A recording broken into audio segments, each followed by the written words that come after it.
opened the coffin to bid farewell to her mother. But what she discovered inside left her in shock. Kiara was saying her final goodbye to her mother, Josefina, who, at the young age of 32, had unexpectedly suffered a cardiovascular problem. Despite having no prior medical history, the official medical report attributed her passing to a general cardiopulmonary arrest. However, there was more to the story. The last time Kiara had seen her mother was that morning before heading to school. However, her grandmother had picked her up from the educational institution and brought her to the fateful gathering to say her last goodbye. The room was filled with relatives and family friends. But Kiara was angered by the presence of unfamiliar people who were weeping, unaware of the true circumstances surrounding her family. Among them was her grandmother, who had never spoken to her mother, Aslan, as well as two unidentified individuals, along with other adults dressed in mourning attire, consoling each other. None of them bothered to ask Kiara how she felt. Approaching her father, Kiara pleaded, "Daddy, I want to give Mommy a kiss." Her father replied, "I'm sorry, little one, but the casket is closed. This is our farewell conversation, Mommy can hear you." Overwhelmed with emotions, Kiara began to cry and scream. Experiencing a nervous breakdown, her father attempted to calm her down, but her cries only grew louder. He then turned to Kiara's grandmother for support, who tried to embrace the distraught girl. However, Kiara resisted and pushed her away, insisting, "I want to see my mommy and kiss her one last time. If I can't do that, I swear I'll never love you again." Feeling compassion for her granddaughter, the grandmother took Kiara to the casket where her mother lay at rest. As she reached for the lid, Kiara's father interrupted, saying, "Mother-in-law, please leave us alone. I want this to be our final moment together as a family." "Yes, son, but let her kiss her mom. If you don't allow her, what will she do? She'll be filled with anger," pleaded the grandmother.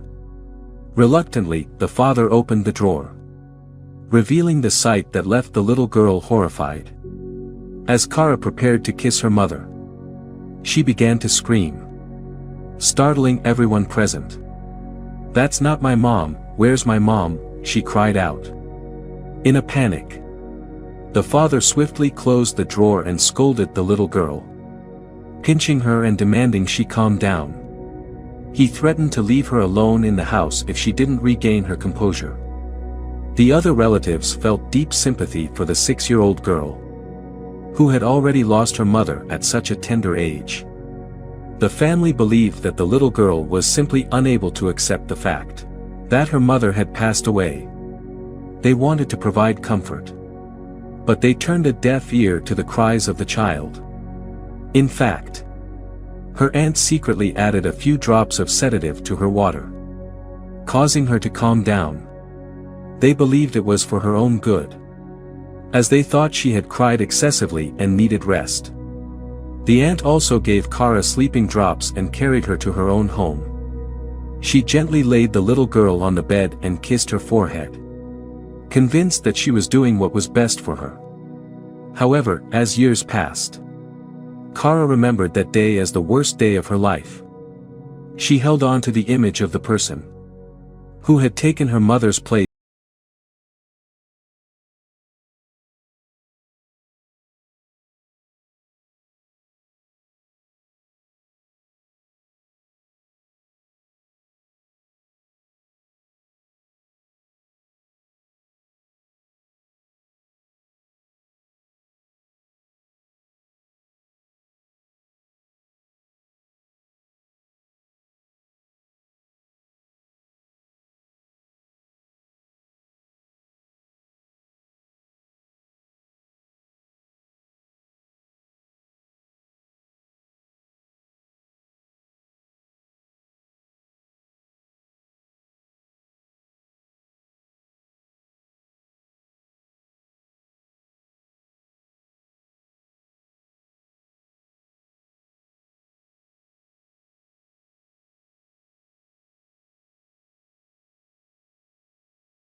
to fabricate stories and say strange things following her mother's death.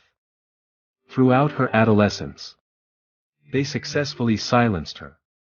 Despite her many moments of wishing to disappear, Kiara held on to a glimmer of hope, yearning to unveil the truth.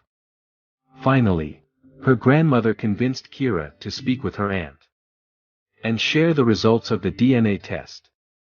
Kiara's purpose in visiting her aunt was clear: to open her eyes and present the evidence. Her aunt dismissed her, assuming that Kiara was merely being manipulated by her father. Nevertheless, Kiara persisted, insisting that her aunt read the studies and examine all the evidence. In tears, her aunt apologized amidst her confusion. "I can't forgive you, but if you want my mother to forgive you, help me find her. I know my dad has something to do with this. And another thing, don't send me any more letters apologizing. If you genuinely want to help me, then do as I say." Confused, Kiara's aunt couldn't comprehend which letters her niece was referring to. Nonetheless, she assured Kiara that she would comply with her requests. "What can I do to help you?" she asked. "You're going to be my eyes. That I trust you. Whatever you observe, you must tell me. I have a lead, and you need to dig deeper." Kiara replied. Perplexed, her aunt inquired, "What do you mean? Do you know that he has a gambling addiction?" Kiara revealed. "What if I already knew, Kiara?" "But he doesn't gamble anymore," her aunt responded. "Every day when he claims he's going to work. Try to guess where he is. But if he's chronically unemployed, he never had a job. How can you be so blind? Is it that you truly don't see it? Or is it that you don't want to see it?" Kiara said. "I can't believe what you're telling me." Enough. Her aunt left after saying these. A few days later, Kiara's aunt called her on the phone. "Kiara, please forgive me. The other day, I decided to secretly follow your father. I saw it with my own eyes. He doesn't work. He's still addicted to gambling.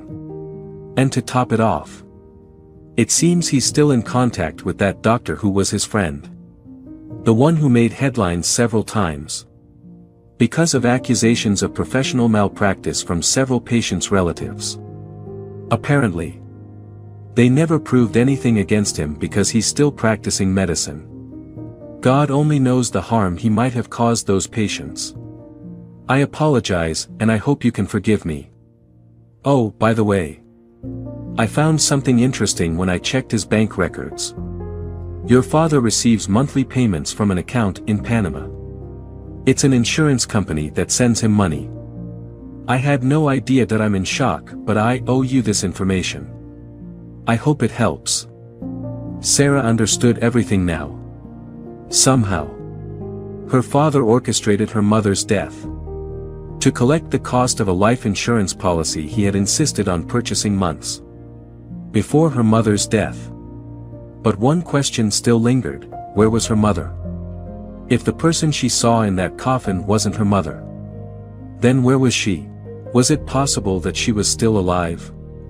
Suddenly, a thought crossed Kiara's mind: a birthday letter she had received, which she initially thought was from her aunt. She hurriedly searched for the letter and noticed that it had been sent from a mental institution. Determined, she hailed a taxi and, after a couple of hours, arrived at the psychiatric facility. There, she inquired about her mother's name. But the staff couldn't provide an answer, because there was no record of anyone by that name in the institution's files. However, one of the nurses noticed a striking resemblance between Kiara's face and one of her patients. She took Kiara to a large garden behind the building, where a woman sat in a wheelchair staring into space. Her hair was bleached and she appeared visibly disturbed. Kiara immediately recognized her as her mother. Mummy, is that you?" Kiara exclaimed. The woman struggled to recognize her dear daughter, but the connection between them was undeniable. They spent long hours together, talking and reconnecting. During that time, they were undoubtedly the happiest people in the world. The nurse then shared with Kiara the story of how her mother had been found years ago, wandering in the city without identification or any knowledge of her past. She had suffered a severe blow to her head, which had caused her to lose her memory. After years of treatment, doctors managed to help her regain fragments of her past. It was then that she sent the birthday letter to her daughter, albeit without signing it, fearing that her father would harm Kiara or herself if he discovered their whereabouts. As it turned out, Kiara's father had attempted to take Josefina's life in order to collect the life insurance payout. However, she managed to escape, albeit not without receiving a severe blow to her head from him. Unable to find Josefina and believing her to be dead, her father, in collusion with his doctor friend, obtained the body of an unidentified deceased patient from the hospital and placed it in the coffin. When Kiara saw the body, she immediately knew that it wasn't her mother. Armed with this new evidence, Kiara reported her father to the authorities, leading to his arrest and imprisonment. With her father behind bars, Kiara focused on reuniting with her long-lost mother. Although Josefina's memory was still incomplete, they made up for lost time, and great happiness reigned in their home.